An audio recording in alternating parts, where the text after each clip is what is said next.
yatim itu adalah seorang anak yang ditinggal mati oleh ayahnya dan dia belum balik.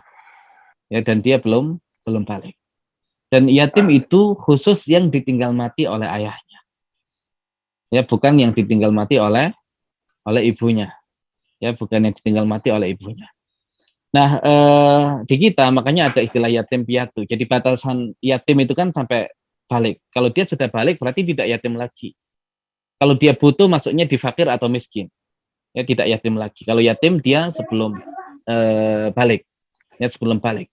Nah, yatim itu yang ditinggal mati ayahnya, yang ditinggal mati oleh ayahnya, ya, dan kalau untuk ditinggal mati oleh ibunya dia tidak masuk hitungan yatim, ya.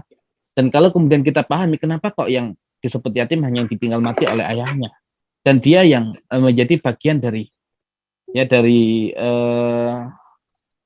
hal-hal yang berkaitan dengan hukum, ya, anak-anak yatim.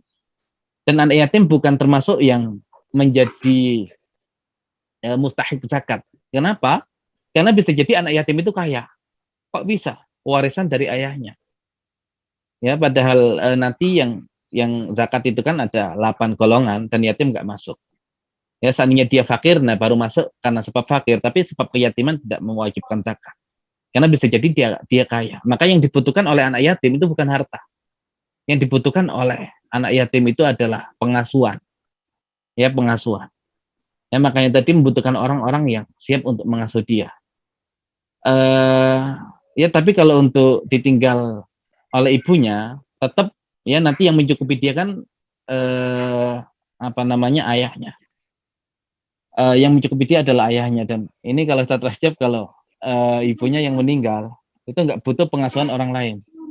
Ya, kenapa? Karena biasanya ayahnya nikah lagi dan diasuh oleh ayah dan ibu sambungnya, gitu ya. Karena yang terbaik ketika ditinggal mati oleh seorang ibu itu ayahnya nikah lagi untuk kebaikan anak-anaknya.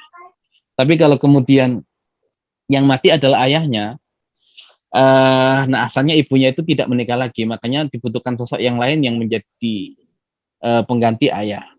Ya, walaupun tidak harus menikah, gitu ya. Contohnya ketika Nabi ditinggal mati oleh ayah beliau, nanti ada ayah susuan beliau.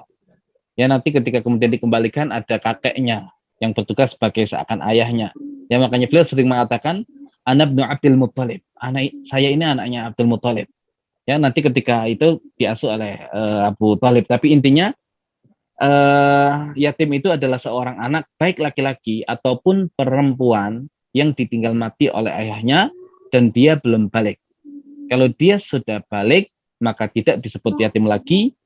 Ya, tapi kalau kemudian dia membutuhkan masuknya di fakir atau miskin. Allah alam bisawab.